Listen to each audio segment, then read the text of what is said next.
sex positive information that I put in the book really reflects the work of Doug Braun-Harvey and Michael Vigorito. And they wrote a book called Out of Control Sexual Behavior, Rethinking Sex Addiction. And I'm just going to read the 6 principles, and I highly recommend you read their book as well.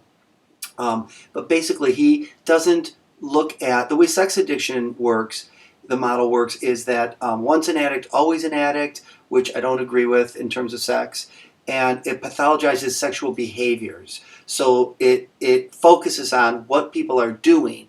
And Doug and Michael's work doesn't do that. Instead, they're looking at the principles. Let you decide what behaviors you engage in that are consensual.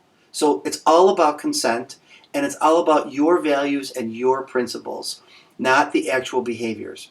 And so there's 6 points to what they look at that help people align with whether they're sexually healthy or not for themselves. 1, consent. Is it consensual on my part? Is it consensual on my partner's part or the person I've chosen to be sexual with? 2, is it non-exploitive? Am I being exploited? Are they being exploited?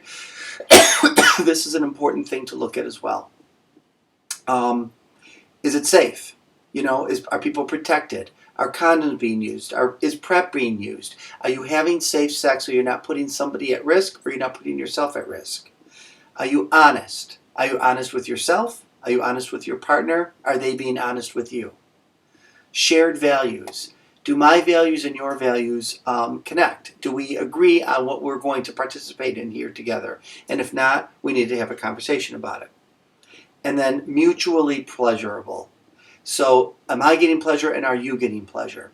So these 6 principles: consent, non-exploitive, safe in terms of protection and condom, 4, honest, 5, shared values, 6, mutually pleasurable.